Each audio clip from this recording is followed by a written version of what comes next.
Welcome back to Switzer for another take on how reporting season is going. One of the legends of funds management in this country joins us in the shape of Anton Tagliaferro, the founder of Investors Mutual. Let's just see the results he likes and the ones that he doesn't like. How are you, mate? Good, thanks, Pete. Good. Let's start with the big picture first. What do you think of earnings so far? Oh, look, I think they're coming in more or less a few surprises, but I think it's just, again, showing that the economy is very uneven, you know. So some companies are having reasonable results, some companies are disappointing, but it's pretty uneven. OK. Now, let's talk about some of the companies that you've liked so far. Mm-hmm. And I'm obviously going to ask you, are they worth investing in? But tell us about the companies you've liked so far. Right, so just to talk about them? Yeah, well, right. For example, did you like CSL's report today? It was a bit disappointing. I think the flu vaccine is taking, the new acquisition is taking longer for them to integrate, but I think longer term looks fine. I think the problem for CSL and, you know, many other stocks in the healthcare sector is, you know, their PEs are quite high. Yeah. So there's not much room for error. So, you know, any slight disappointment and the shares will move quite significantly, as we saw today with CSL on the one hand and Sonic on the other, which went up 7% and CSL was down 5%. So, yeah, you're getting all sorts of wild swings. Are you a pizza eater, mate? Has Domino's ever been on? My daughter's having a party on Saturday, so I'm buying a few for her party. So, yeah. But have you ever been invested in Domino's? No, no. Are you surprised how well they've done? A bit surprised, yes. I didn't think a pizza franchise would do as well as it has. And look, they have done well. But I think also, if you look at the PE, you know, it is pretty exy up there at sort of 50 times. So, which again, Peter, there are quite a few stocks, you know, where the PEs now are getting more and more stretched. I think the last time you interviewed me was during the Brexit sort of mini crisis, I suppose, when everybody was, and I was quite bullish then, I think I remember. Yeah, I'm still surprised. That's probably the first time in your life you were bullish, or since the GFC, maybe. But go on. And look, since then, you know, everyone sort of was saying the world's going to come to an end, and here we are 6 or 7 weeks later, and everything's gone to record highs in the US and overseas, and in Australia we're sort of flirting with 12-month highs, you know. So, look, the earnings outlook hasn't improved. It's just the PEs have just gone higher, you know, and it is this continued central bank, you know, policy of madness, I think, of having these very low rates and printing money, which I think at some point in years to come, you know, we'll have to pay the Pied Piper. All right. Now, QBE, there's a company you know. What did you think about their results today? Well, it wasn't a good result, obviously, Pete. We don't own any QBE. Have you ever owned it? Oh, not for many, many years. I think the problem with QBE is very difficult to see any transparency on their earnings because a lot of it is long-tail business.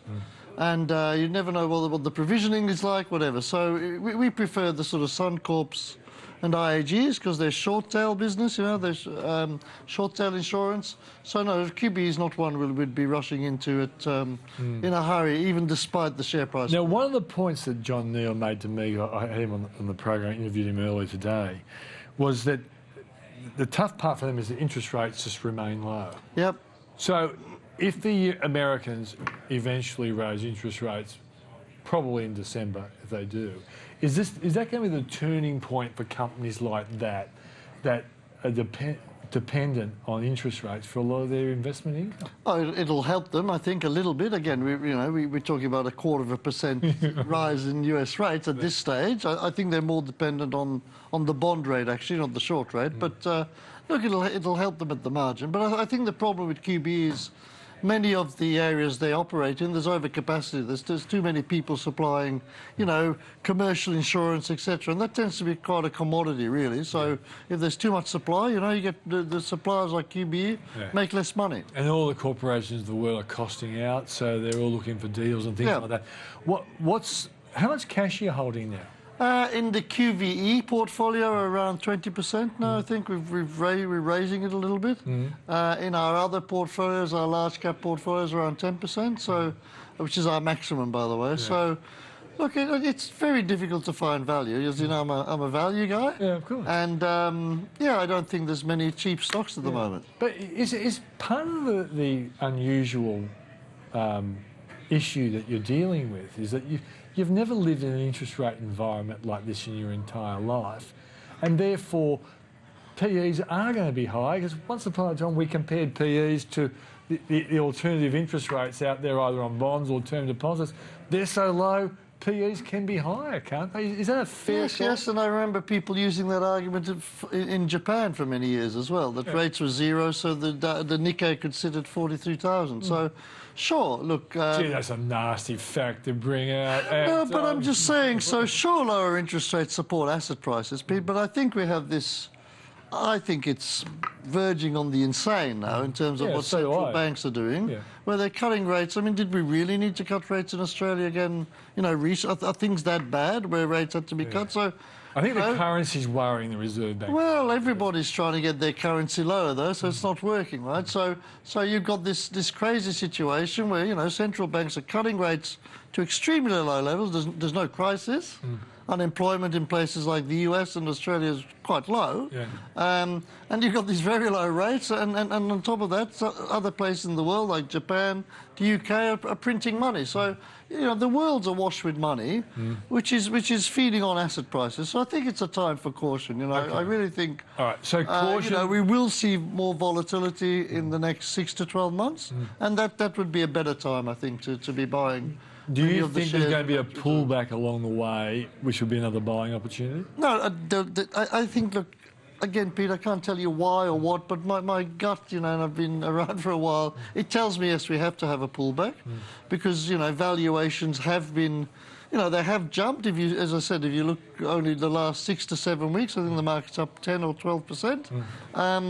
And, you know, things are not that much better. It's only because there's so much money around. So, yes, we will have a pullback. And then, again, you'll have to look on a stock-by-stock basis. I think last time at the end of June, or whenever it was, when we last talked, I was saying, you know, NAB at $24, Suncorp at $11.80, Ansell at $19, you know. And I was agreeing with it. I thought... And they've all done well. But some of them have, you know, some of those things have moved 10, 15% in 3 months, which is, you know, generally what you'd like to make in a year or two, some of those stocks. But is there a company that still looks like good value to you? Because, you know, we do have viewers that hang on every word you say, Anton, just like I do. Oh, look, is there a company that you think still... At the moment, I'm pretty cautious, Pete. I mean, the things we were buying recently, things like Ansell, Suncorp, they've all moved up, you know, quite quickly. So, look, the only where there's a bit of value, perhaps AGL, who I think still have to they still come a 40-cent dividend, more or less, 38 cents, and they're still to benefit from the higher electricity prices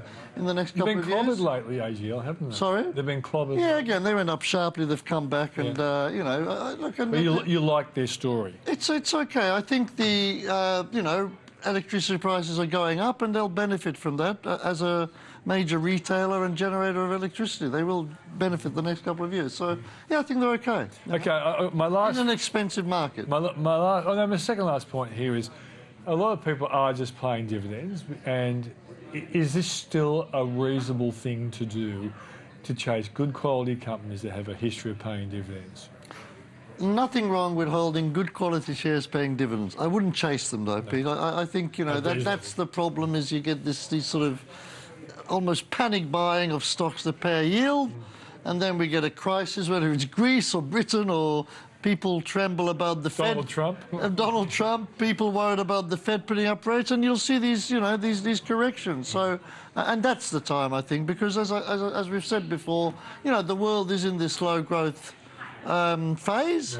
Rates are not going to go up. They have to go up at some point because they can't go much lower, but they won't go up, you know, dramatically in a hurry. So that will be the time to have another nibble. Okay, thanks very much, mate. It's always great to see you. Pleasure, good to see you. I would have preferred you to be a little bit more bullish, but once this year, that's a big win for me. That's Anton Tagliaferro, the founder of Investors Mutual, and as I say, one of the best.